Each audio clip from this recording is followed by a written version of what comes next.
ஓம் சாந்தி. Jagadish baiji வகுப்பு. தலைப்பு 4 பாடம். மனிதனுடைய விவகாரம். என்ன செயல் நாம் செய்கின்றோமோ,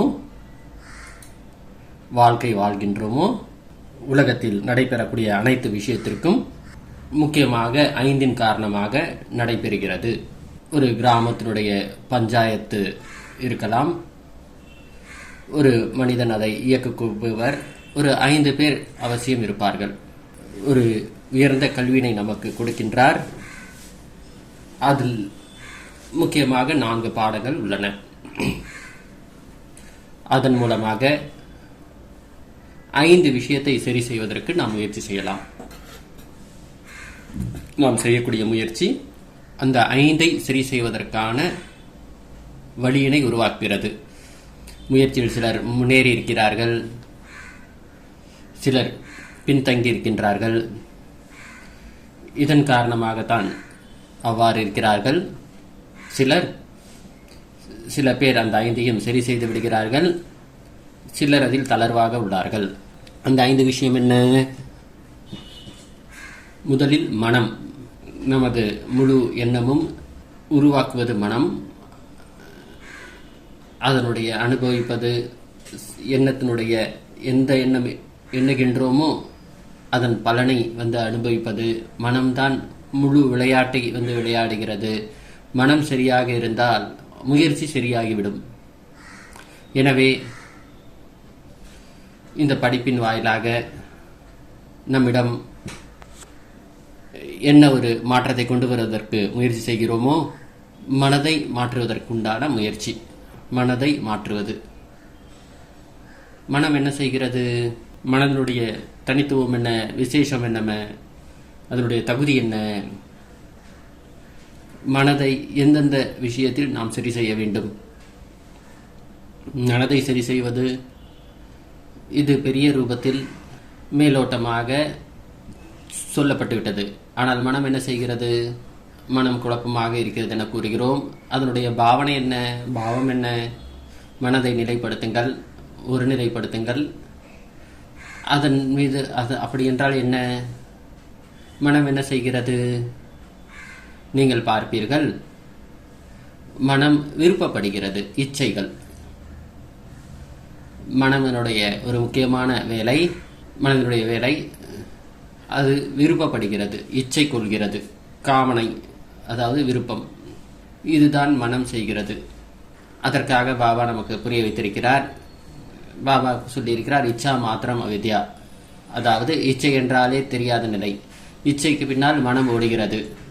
இந்த இச்சைகளை நாம் முற்றிலுமாக முடிக்க வேண்டும். முற்றிலுமாக முடிக்க முடியாது, அதை முடிக்க வேண்டும் என்பது கூட ஒரு விருப்பம்தான். எனவே இச்சை விருப்பம் என்பது இருக்கத்தான் செய்யும். எதுவரை வாழ்க்கை இருக்கிறதோ அதுவரை விருப்பங்கள், இச்சைகள் இருக்கத்தான் செய்யும். ஆனால் கெட்ட விஷயத்தில், அதில் இருக்கக்கூடிய கெட்ட விஷயத்தை நீக்குவது, அது துக்கத்தை நமக்கு கொடுக்கக்கூடியதாக இருக்கிறது, நமக்கு பாதிப்பினை உருவாக்கக்கூடியதாக இருக்கிறது. புத்திசாலி மனிதன் இந்த விஷயத்தை விட்டு விடுவார். இச்சை இப்படிப்பட்டது, வீணானதில் மனதை குழப்பம் செய்ய வைக்கும். அதை தான் நாம் விட வேண்டும். மனிதனை குழப்பம் செய்விக்கும் ஒரு விதமான இச்சைகள், காமனா என்றும் சொல்லலாம், இவ்வாறு பெயர் சொல்லப்படுகிறது. இரண்டாவது எக்ஸ்பெக்டேஷன். யாரிடம் நாம் இருக்கிறோமோ, யாரிடம் நாம் தொடர்பு வைக்கிறோமோ, நாம் அவரிடம் நண்பனாக, உறவினராக இருக்கலாம், நாம் அவரிடம் எக்ஸ்பெக்ட் பண்ணுறோம், அதாவது எதிர்பார்க்கிறோம். அவர் நம்மிடம் எதிர்பார்க்கிறார். இந்த எதிர்பார்த்தல் என்பது, இந்த விருப்பப்படுவது என்பது அநேக முறை அது வேண்டும் என்ற நிலைப்பாடு ஏற்பட்டு விடுகிறது. அது கூட நியாயமற்ற நிலையில். எந்த பொருள் மீது நாம் விருப்பப்படக்கூடாதோ அதன் மீதெல்லாம் விருப்பப்படுகிறோம். இது சரி, இது தவறு என்று புரிந்து கொள்ளாமல். குழந்தை அவர்கள் மீது அன்பு கொள்கிறார். அந்த குழந்தை நல்ல முறையில் வளர வேண்டும் என்ற விருப்பம் கொள்கிறார், எதிர்பார்ப்பு கொள்கிறார். பெரிய நான் பெரியவனான பிறகு, வயதான பிறகு அவர் என்னை காப்பாற்றுவார் என்ற நம்பிக்கையுடன், எந்த எதிர்பார்ப்புடன் என்னை பார்த்து கொள்வார். எனது வாழ்க்கையில் கடினம் இருக்கும் பொழுது, ஏதோ துன்பம் வரும் பொழுது அவர் இந்த விஷயத்தை பார்ப்பார். இந்த ஒரு எதிர்பார்ப்புடன் அவர் விருப்பத்துடன் செயல்படுகிறார். அந்த குழந்தை கெட்ட விஷயத்தில் ஈடுபட்டு விடுகிறார், அதாவது இந்த விருப்பத்தை செய்யவில்லை. அப்பொழுது அந்த மனிதனுக்கு மிகுந்த துக்கம், குழப்பம், ஃப்ரஸ்ட்ரேஷன், துக்கம் ஏற்படுகிறது. பல விதமான துக்கம் இதன் காரணமாக ஏற்படுகிறது. ஏன் அவர் துக்கப்படுறாரு? நான் நினைத்தது ஒன்று, நடந்தது ஒன்று. நான் நினைத்தேன் இவர் எனக்கு வயதான நிலையில் ஒரு கொம்பாக இருப்பார், எனக்கு உறுதுணையாக இருப்பார் என்று நினைத்தேன், கைத்தடியாக இருப்பார் என நினைத்தேன். ஆனால் அவர் அப்படி இல்லை, துக்கமாகி விட்டார். தந்தை மீது குழந்தைகளுக்கு எதிர்பார்ப்பு, குழந்தைக்கு தந்தையின் மீது எதிர்பார்ப்பு. எனது பர்த்டே வரும், எனக்கு அப்பா எனக்கு மோட்டார் சைக்கிள் வாங்கி கொடுப்பாரு, எனக்கு இது நடந்தால் அது எனக்கு கொடுப்பார். அந்த குழந்தைக்கும் நிறைய எதிர்பார்ப்பு இருக்கிறது. இந்த உலகமே எதிர்பார்ப்பின் அடிப்படையில் தான் நடக்கிறது. ஒருவர் பிறரிடம், அரசு மக்களிடம் எதிர்பார்க்கிறது, மக்கள் அரசிடம் எதிர்பார்க்கிறது. இந்த முழு உலகத்தில் நடைபெறக்கூடிய விவகாரம், செயல்கள் எல்லாமே ஒரு எதிர்பார்ப்பில் தான் நடைபெறுகிறது. அந்த எதிர்பார்ப்பு நிறைவு பெறாமல் இருக்கும் பொழுது ஏன் நிறைவேறுவதில்லை? அப்பொழுது மனிதனுக்கு கஷ்டம் ஏற்படுகிறது. மனதின் அடிப்படையில் கடினம் ஏற்படுகிறது, கஷ்டம் ஏற்படுகிறது. மனிதன் உடலுக்குண்டான பிரச்சனையும் வருகிறது கணக்கு வழக்கின் அடிப்படையில். ஆனால் அதைவிட பாதிப்பு மனதின் கஷ்டம், மனதினுடைய துக்கம், அது அவர் உணர்கிறார். மனம் இந்த ஒரு விருப்பம், இந்த ஒரு எதிர்பார்ப்பு, அதனுடைய முக்கிய காரணம் அதிகப்படியான எதிர்பார்ப்பு. இந்த எதிர்பார்ப்பை எடுத்துக்கொண்டு செல்கிறார். மூன்றாவது, அவருக்கு விருப்பப்படுதல், லைக்ஸ் டிஸ்லைக்ஸ். எனக்கு இது பிடிக்கும், ஒரு பொருள் சிறப்பாக இருக்கும், சிலருக்கு அது பிடிக்கும், சிலருக்கு பிடிக்காமல் இருக்கும். ஒரு பொருளை ஒருவர் சிறப்பாக இருக்கிறது, அழகாக இருக்கிறது, இன்னொருவர் அவ்வாறு இல்லை என்று கூறுகிறார். நீங்கள் என்ன இதை அழகுன்னு சொல்லிட்டு சொல்கிறீங்களா? இது பார்க்கறதுக்கே நல்லா இல்லைன்னு சொல்லக்கூடியவர்களும் இருக்கிறார்கள். நீங்கள் புரிஞ்சுக்கிட்டு சொல்கிறீங்களா இல்லையா எனவும் கேட்பார்கள். சில பேர் ஒன்றை பிடிப்பார்கள், சிலர் பிடிப்பது கிடையாது, அது அவர்களுக்கு பிடிப்பதில்லை. ராஜா உடைய ராணி சொல்லப்படுவதில்ல கதை, யாருக்கு என்ன விருப்பமோ அதுதான் அவர்களுக்கு பிடிக்கும். What ever may be the reason, ஏதேனும் ரீசன் இருந்தாலும் சரி, இல்லை என்றாலும் சரி, இது எனக்கு பிடிக்கும், பிடிக்கவில்லை. உனக்கு பிடிக்கும் என்பதற்காக எனக்கு பிடிக்க வேண்டும் என்பதும் இல்லை. எனக்கு பிடிக்கும் என்பதனால் அது எனக்கு பிடிக்கும், அவ்வளவுதான். ஒவ்வொருவருக்கும் சிந்தனை வெவ்வேறு விதமாக இருக்கிறது. மனிதனுக்கு சில விருப்பப்படுதல், விருப்பப்படாதல் என்று இருக்கிறது. நிறைய நல்ல பொருள் இருக்கிறது மார்க்கெட்டில், நிறைய விதவிதமான துணிகள் இருக்கிறது. இப்பொழுது லேட்டஸ்டாக வந்திருக்குது, நல்ல வியாபாரம் ஆகிறது. இது வாங்குவார்கள் என எதிர்பார்க்கிறார்.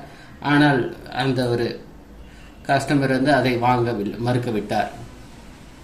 அதனால தான் நிறைய சாம்பிள் வச்சிருக்கிறாரு. ஏனென்றால் விதவிதமான விருப்பம் கொண்டவர்கள் வருகின்றார்கள் கடைக்கு. விதவிதமான விருப்பம் கொண்டவர்கள் உள்ளனர். மனிதர்களுக்கு விதவிதமான விருப்பம் இருப்பதின் காரணமாக அநேக பொருட்கள், மனிதனுடையது, பொருட்கள், மனிதன், மேலும் பிரச்சனைகள், சூழல்கள், இவ்வனைத்தினுடைய விருப்பம் விதவிதமாக இருக்கிறது. ஒரே மனிதன், நல்ல மனிதன், இவர் தனித்துவம் நிறைந்தவர், நோபல் వ్యక్తి, மனிதன், நேர்மையானவர், இவரிடம் பேசி பாருங்கள், வாழ்க்கையில் ஏமாற்ற மாட்டார் இவர் என்று, அவர் சின்சியரா இருக்கிறவர், ஆனஸ்டா இருக்கிறவர் என்று சொல்லுவாங்க. ஆனால் இவரிடமிருந்து எந்த ஒரு முடிவும் கிடைக்கவில்லை என்று கூறுவார். மனதிற்குள்ளே அந்த மனிதனுக்காக ஏதோ ஒரு இழுபறி என்பதும் இருக்கும். அதற்கு என்ன காரணம் என்றும் தெரியாது. என்ன விஷயம் இப்படி இருக்கிறார் என்று ஒரு மனிதனுடைய எதிர்பார்ப்பு அது இன்னொருக்கு விஷயமாக ஆகிறது. உலகத்தில் இதுதானே நடைபெற்றுக் கொண்டிருக்கிறது. இதன் காரணமாக இந்த உலகம் ஓட்டம் பிடிக்கிறது. இந்த ஓட்டத்தில் மனிதன் இருக்கின்றார். ஒரு கடைக்கு போகிறாரு, அது விட்டு அடுத்த கடை 1 2 4 5 என்னப்பா பண்ணிக்கிட்டு இருக்கீங்க? நான் பொருளை பார்த்துக்கிட்டு இருக்கேன், ஆனால் இந்த புடவை எனக்கு பிடிக்கல. 4 கடையை பார்த்தாச்சு, ஒரு இன்னமும் பிடிக்கல. நான் 5வது கடைக்கு போயிட்டு இருக்கிறேன். எல்லா கடையிலையும் பொருள் இருக்கிறது, ஆனால் அவருக்கு பிடித்தமானது இல்லை, மனதிற்கு பிரியமானதாக இல்லை. 3 சர்டிஃபிகேட் நாம் பெற வேண்டும் என்று மனதை மண் பசந்த், லோக பசந்த், பிரபு பசந்த், விருப்பம்.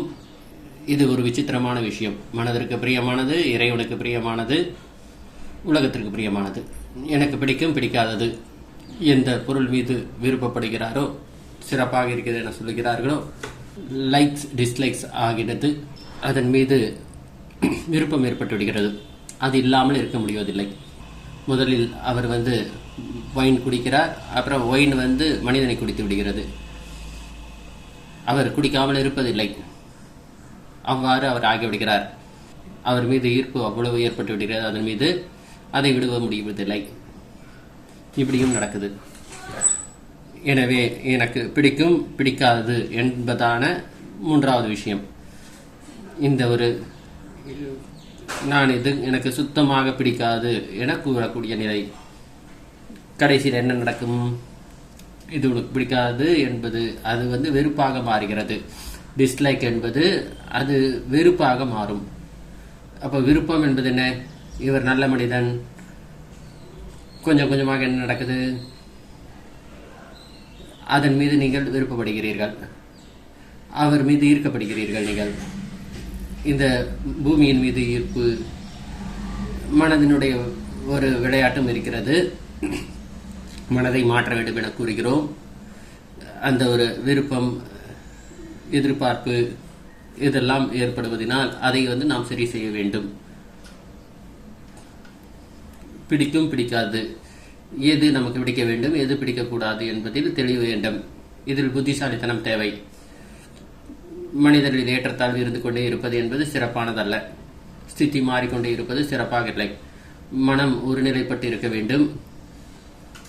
ஒரு பொருள். அடுத்தது கற்பனை. கற்பனையில் இருப்பது. மனதனுடைய ஒரு நிலைப்பாடு என்னவென்றால், அது கற்பனை செய்வது, இமேஜின் செய்து கொண்டே இருக்கும். அனுமானம் கொள்வது. என்னை கேட்கவே இல்லையே, நான் ஒரு டீ சாப்பிட்றீங்களான்னு கூட கேட்கல, சாப்பிடுங்களான்னு சொல்லிட்டும் கேட்கல, இப்படியாக யூகித்தது. என்ன அவசரம் என்று கேட்கிறார்கள். ஒரு நாளைக்கு பிறகு வந்திருக்கீங்க, ஏன் செல்ல வேண்டும், உட்காருங்க, நாம் பேசலாம் சொல்றோம் அப்படியும் கூறுவார்கள். நான் சென்றேன், என்னை விடவேட்டை அவர். அப்பொழுது புரிந்து கொள்ள முடிகிறது, அந்த பருப்பில் கருப்பு இருக்கிறது. என்னை பற்றி யாரோ தவறுதலாகவும் சொல்லியிருக்கிறார் அப்படின்றதையும் புரிந்து கொள்ள முடிகிறது. அவர் என்னை பற்றி யூகிக்க ஆரம்பித்து விடுகிறார். யூகித்தல், கெஸ்ஸிங், அனுமானம். யூகிப்பது என்பது கஷ்டமானது. அதன் மூலமாக இந்த யூகித்தல் என்பதை விட்டுவிடுங்கள் என்று பாபாவும் கூறுகிறார். அவர் என்ன நிலையோ அதன் மீது இல்லாமல் வேறொன்றாக இருக்கிறார். இப்படியாக மாறிவிடுவது, கற்பனை கொண்டு கொள்வது. அதன் காரணமாக இப்படிப்பட்ட பாதிப்பு. என்ன நம் மீது அந்த ஒரு அனுமானம், யூகிப்பது இருக்க வேண்டும். அந்த லட்சணம் என்ன? ஞானம் நிறைந்த மனிதன், புத்திசாலி மனிதன், நல்ல செயல் செய்யக்கூடிய மனிதன், சாந்தமாக உள்ளார், நல்ல சுபாவம் கொண்டவராக உள்ளார், சாந்தமாக இருக்கிறார். அவருடைய அறிமுகம் எப்படியாக இருக்கும்? அனுமானம், அதாவது யூகிப்பது என்பது மனதனுடைய ஒரு நிலை. அது கெட்டது கிடையாது. அதனுடைய ரூபம் கெட்டதாகிவிட்டது. அதை நாம் சரி செய்ய வேண்டும். விருப்பப்படுவதே தவறு என்று நான் சொல்லவில்லை. நிச்சயமாக எதிர்பார்ப்பு என்பது இருக்கும். மனிதன் வேலை செய்கிறார், அவர் நிச்சயம் எதிர்பார்க்கத்தான் செய்வார். இதனுடைய முடிவு இப்படி வர வேண்டும் என்று எதிர்பார்ப்பார். இது எல்லாம் இயல்புதான். மனிதன் என்றால் இது ஹியூமன் பீயிங் என்றால் இதெல்லாம் இருக்கும். ஆனால் அதில் என்ன ஒரு ரூபம் இருக்க வேண்டும், அது எதுவரை சிறப்பானதாக இருக்கும், எதுவரை நல்லது பைக்கும், இந்த ஒரு நல்லது கெட்டது பிரித்து பார்ப்பதில் எதுவரை அதை பார்ப்பது, அது நடப்பது நடக்காமல் இருப்பது அனைத்தும் நாம் பார்த்து செயல்பட வேண்டும். எனவே இந்த மனதை மாற்றுவதற்குண்டான பாவனை. இதை எப்படி நாம் மாற்றுவது? பாபா இதற்காக என்ன வழி சொல்லியிருக்கிறார்? இது மிகப்பெரிய நீளமான தலைப்பு. நான் சாரமாக நான் கூறுகிறேன். நாம் வாழ்க்கை கதையை கேட்கும் பொழுது, மகான் மனிதர்கள் பாபாவுடைய விஷயம் கேட்கும் பொழுது, பெரிய தாதிகளுடைய கதையை கேட்கும் பொழுது, சிறந்த முயற்சி செய்பவர்கள், எந்த ஒருவரிடம் மாற்றம் வந்து இருக்குதோ, என்ன விருப்பம் இருந்தது முதலில் உங்களிடம், என்ன ஒரு விருப்பம் இருந்தது, எப்படி அவர்கள் அந்த மாற்றத்தை கொண்டு வந்தார்கள் அவர்களுடைய வாழ்க்கையில், இந்த ஒரு ஓட்டத்தை, இந்த ஒரு ஓட்ட பந்தயத்தில் எப்படி இவர் செயல்பட்டார், இப்படிப்பட்ட வாழ்க்கை கதையை நாம் கேட்கிறோம். அப்பொழுது மாற்றம் வருகிறது, மனதில் மாற்றம் வருகிறது. மனிதர்களுக்கு கதையின் அடிப்படையில் விருப்பம் இருக்கும், கதை பிடிக்கும் குழந்தைகளுக்கு. எனவே இப்படியான வாழ்க்கை கதையை கதை கேட்கிறார்கள், சரித்திரம் படிக்கிறார்கள், பயோகிராஃபி படிக்கிறார்கள். அது ஒரு விதமான மக்கள் மிலிட்ரியில் வெற்றி அடைந்திருப்பார், அல்லது விளையாட்டில் வெற்றி பெற்றிருப்பார், அல்லது நடிப்பில் சிறப்பாக இருந்திருப்பார், நடனத்தில் சிறப்பாக இருந்திருப்பார், கிரிக்கெட்டர், அப்படி இப்படின்னு இருக்கிறார்கள். அவருடைய வாழ்க்கை கதையை கேட்கிறோம், படிக்கிறோம். பாபா கூறியிருக்கிறார், எப்படி சித்திரமோ அப்படி சரித்திரம். இந்த ஃபார்முலா கொடுத்திருக்கிறார், இந்த மந்திரத்தை கொடுத்திருக்கிறார். எப்படிப்பட்ட சித்திரமோ அப்படிப்பட்ட சரித்திரம், எப்படி லட்சியமோ அப்படி லட்சணம். நீங்கள் எப்படிப்பட்டவராக விரும்புகிறீர்களோ அந்த சித்திரத்தை மனதில் கொண்டு வாருங்கள், அவருடைய கதையை கேளுங்கள், அப்படி ஆகிவிடுவீர்கள். இப்படி ஆவது என்பதற்கான வழி இதுதான். பாபா ஒரு உதாரணம் காட்டுவார், சொல்லுவார். சிவலிங்கமோ சாலிகிராமம் எப்படி உருவாகிறது? அது கல்லுதானே, ஆனால் அது நதியில் தண்ணியில் அவ்வளவு அடி, அந்த ஒரு அலைகள் அது இடித்து இடித்து எல்லா அதனுடைய மூளைகளும் தேய்து விடும், ரஃப் எல்லாம் போயிடும், அது அப்படியே கோல் ஆயிடும். ஏதோ ஒரு பொருள் வைத்து அதை சரி செய்தது போல் அந்த கல் மாறிவிடும். கல், ஆமா, அப்படி கையை வைத்து பார்த்தால் இது யாரோ தேய்த்தது போல் அப்படியாக அந்த தண்ணீர் மாற்றி விடுகிறது. தண்ணீர் தான், கல்லு கூட அது தேய்ந்து விடுகிறது, அது பூஜைக்குரியதாகி விடுகிறது. கல்லுதான், ஆனால் பூஜைக்குரியதாகி விடுகிறது. எப்படியானது? அப்படி அந்த தண்ணி பட்டு பட்டு பட்டு அது மாறிவிட்டது. பாபாவும் கூறுகிறார், நீங்களும் பூஜைக்குரியவர்கள் ஆகுங்கள், கல்லிலிருந்து பூஜைக்குரியவர்கள் ஆகிடுங்கள். இப்படிப்பட்ட வாழ்க்கை கதையை கேளுங்கள், சரித்திரங்களை கேளுங்கள், நல்ல விஷயங்களை கேளுங்கள், கெட்டதை கேட்காதார்கள்.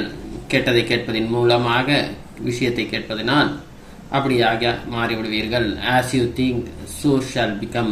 எப்படி நாம் நினைக்கிறோமோ அவ்வாறு ஆகிவிடுவோம், எப்படி நினைக்கிறோமோ அப்படி ஆகிவிடுவோம்.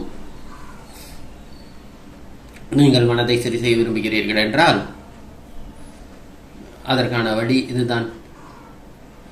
இப்படிப்பட்ட வாழ்க்கை கதையை கேளுங்கள். ஸ்ரீமத் பாகவத், ராமாயணம் இதெல்லாம் ஏன் படிக்கிறார்கள்? மகாபாரதம் எல்லாம் இதை புரிந்து கொள்கிறார்கள். அது அனைத்தும் சரித்திரம். இது கிருஷ்ணருடைய சரித்திரம், அவருடைய புகழ். அதை கேட்பதனால் நாம் மாறுவோம். அது சண்டை அவர் இருக்கிறார், ஆச்சரியப்படக்கூடியதாக இருக்கு. என்ன சொல்லுவாங்க என்றால், யாருடைய வீட்டில் மகாபாரதம் இருக்கோ நிச்சயம் அவங்க வீட்டில் சண்டையும் இருக்கும்.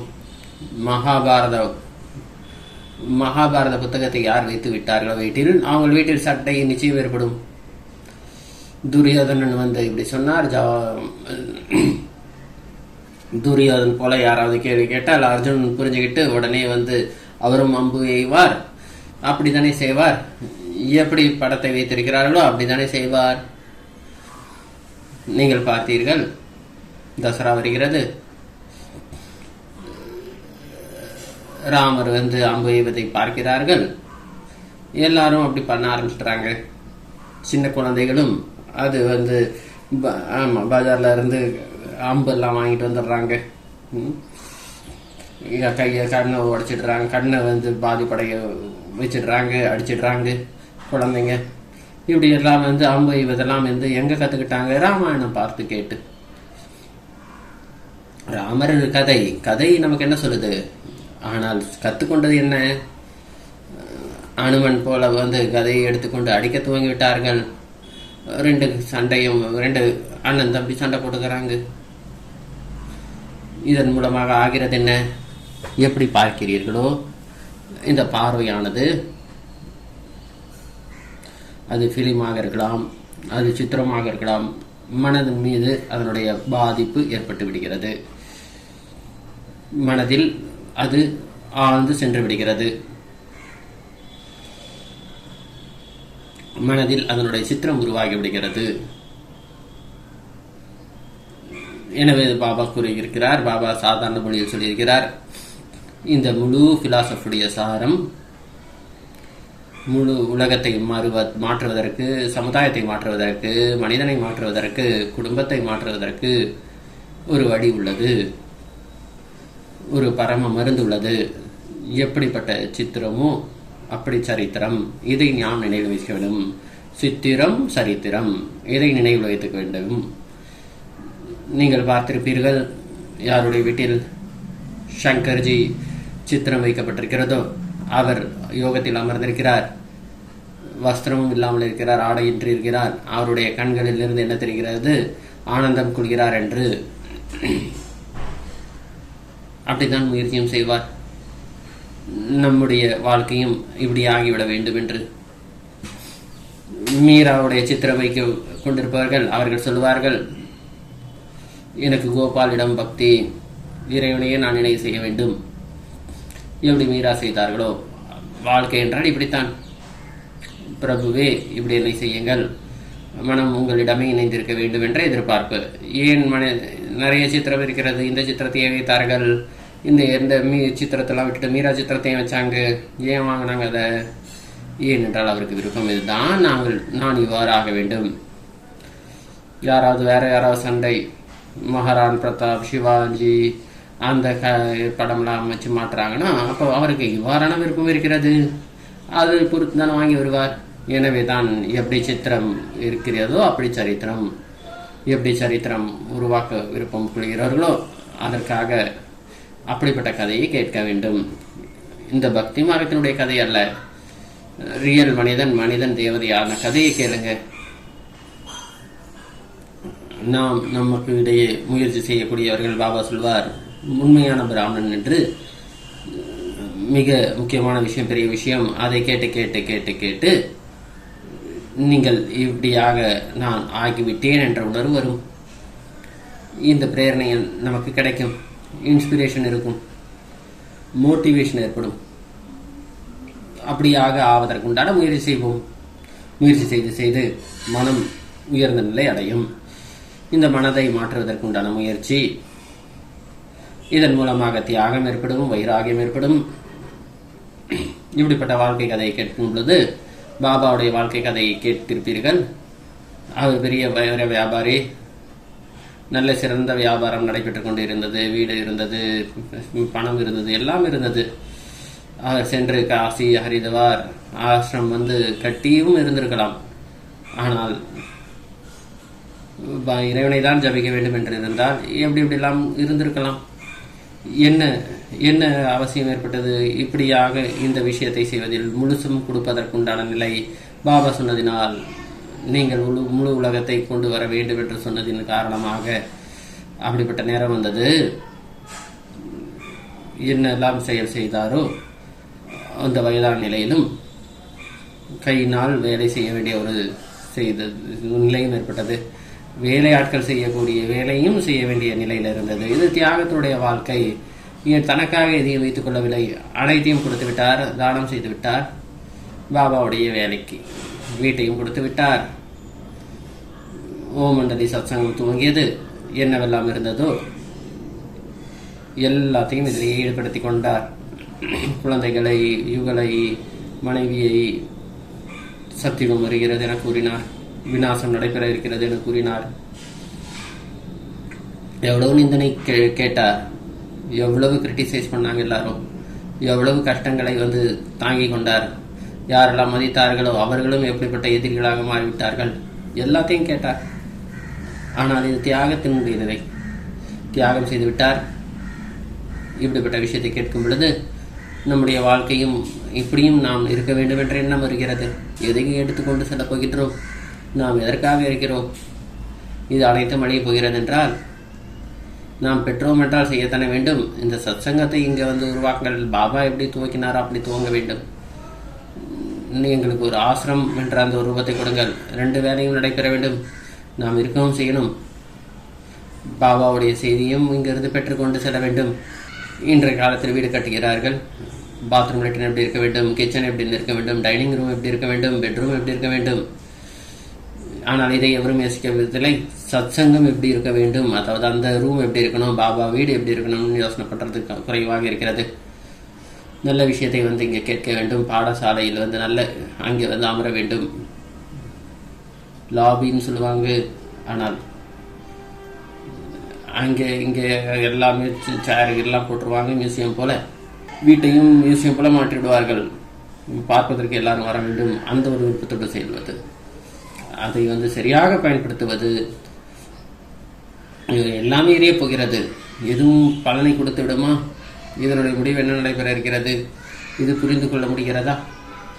பாபா தெளிவாக சொல்லியிருக்கிறார். நம்பிக்கையற்ற ஒரு நிலைப்பாடு.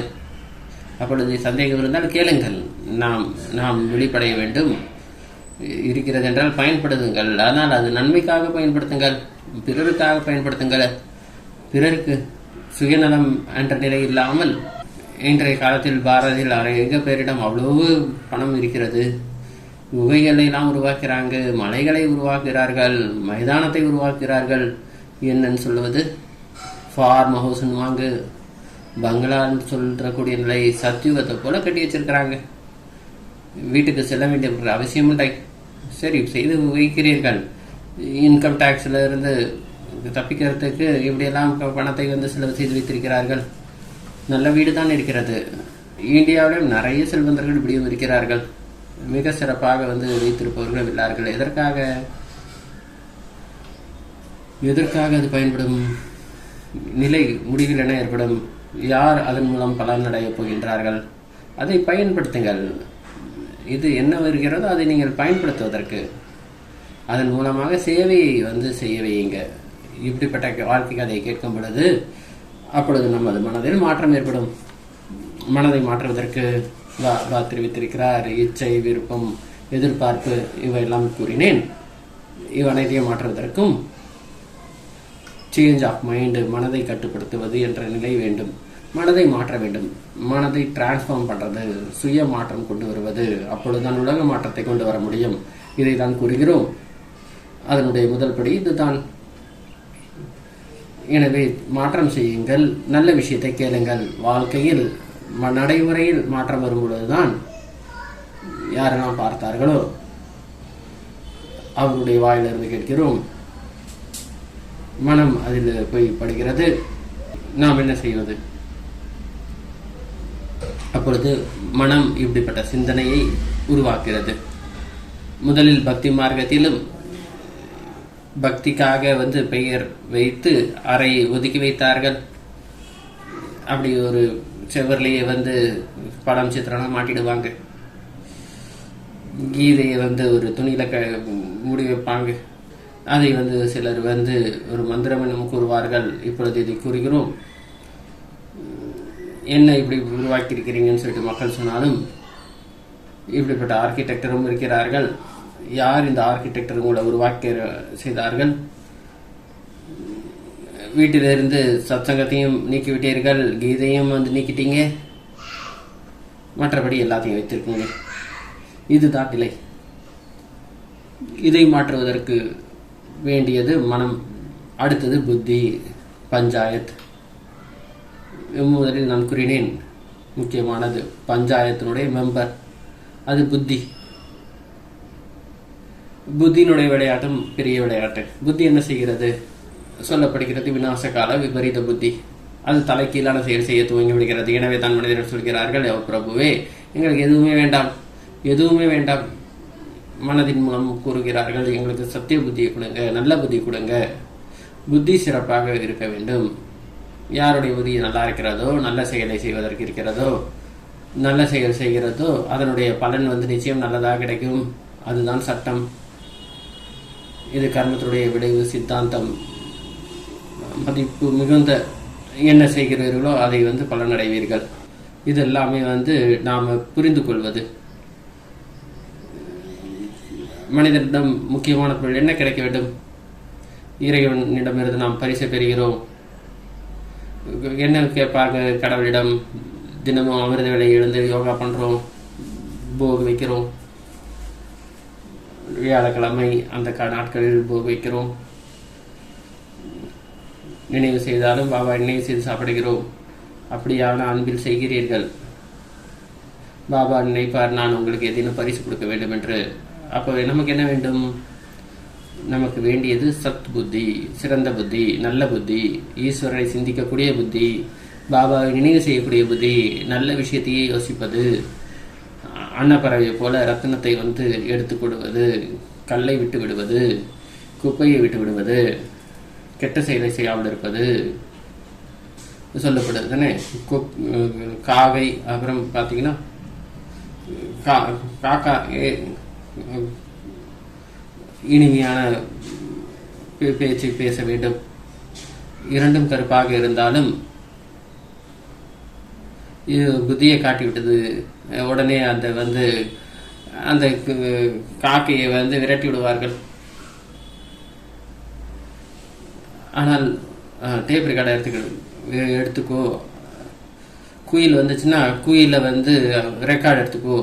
லதா மங்கேஷ்கர் இருக்காங்க, எப்படிப்பட்ட பாடல் பாடி இருக்கிறார்கள் குயில் பாடுவதை போல. இது கருப்பு. இப்போ சொல்லுங்க, நீங்க குயில் சிறப்பா அல்லது லதா மங்கேஷ்கர் சிறப்பா?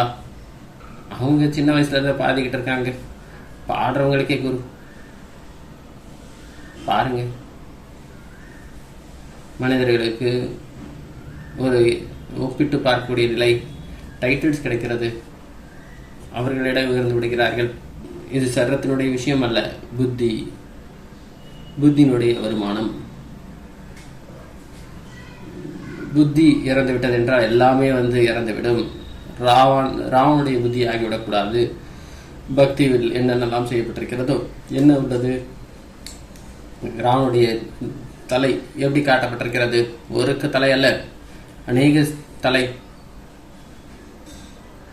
அதில் கெட்ட விஷயம் நல்ல விஷயம் இரண்டும் தான் இருந்தது. அவருடைய கெட்டது நிறைய இருந்தது. என்னென்னலாம் மிருகங்கள் இருக்கிறதோ அதன் மீது ஒப்பிட்டு பார்க்கிறது. யானை, வேலு, மனிதன் போல மிருகம்.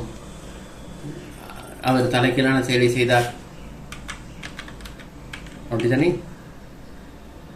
இப்படிப்பட்ட புத்திக்கு என்ன பலன்? அதன் காரணமாக விநாசம் ஏற்படுவது. எனவே மிகப்பெரிய வரதானம் ஈஸ்வரனுடையது. என்ன கிடைத்திருக்கிறதோ, நாம் ஏழையாக இருந்தாலும் பாபா நினைவு செய்ய வேண்டும்.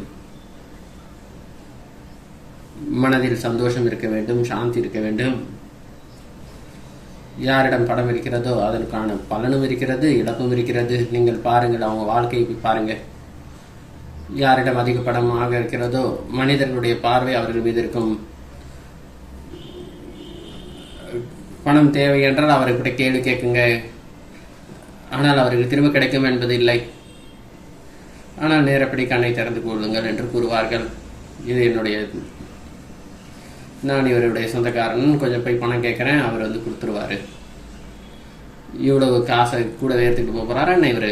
ஆனால் கொடுப்பதில்லை. யாரிடம் பணம் இருக்கிறதோ பின்னாடியே இருப்பாங்க. திருடனும் அவர் பின்னாடியே இருக்கிறாங்க. எல்லாருமே அவர் பின்னாடியே இருப்பாங்க. அவர் ரொம்ப பத்திரமா அவர் வச்சுக்கிட்டு இருப்பாரு. தினமும் இரவு தூங்கும் பொழுது இதை எங்கே மறைத்து வைக்கிறதுன்னு சொல்லிட்டு யோசப்படுவார் அவர் வந்து பார்த்தீங்கன்னா தலைகாணி கீழே வச்சுப்பாரு, கட்டில கீழே வச்சுப்பாரு, எங்கெங்கெல்லாம் மறைச்சி வச்சுக்கிறாரு பணத்தை. இப்படிப்பட்ட பணத்தை வச்சுக்கிட்டு என்ன பண்ணாரு பலனு? மனிதனுக்கு வந்து கவலை இருப்பதும் பயம் இருப்பதும், அந்த பணத்தை வைத்துக்கொண்டு என்னதான் பலனு? அது பணம் என்பது நிறைய அது நல்ல செயலில் ஈடுபடுத்தினால் அது நல்ல பலனை வந்து கொடுக்கும். உலகத்திற்கு நாட்டிற்கு நன்மை ஏற்படும். பேங்க்லேயே வந்து இருக்குது, ஒவ்வொரு ஆண்டும் அது 5 ஆண்டுக்கு அப்புறம் வந்து டபுள் ஆகிடுச்சு, இந்த ஷேர் ஆச்சு, இவ்வளோ ஷேர் வந்து இவ்வளோ லாபம் வந்துருச்சு, இந்த வேலையிலே இருக்கிறாங்க, இந்த கம்பெனியுடைய ஷேர் அதிகமாகிடுச்சு, இப்படியெல்லாம் இந்த வேலையில் இருக்கிறார்கள். இந்த சங்கமிகம் சமயம் இப்படிப்பட்டது. நம்முடைய புத்தியில் ஞானத்தினுடைய சிந்தனை ஏற்பட வேண்டும். அந்த ரத்தினங்களுடைய வருமானத்தை நாம் சேமிக்க வேண்டும். இது எல்லாமே நம்மகிட்ட என்ன பயன்பட போகிறது?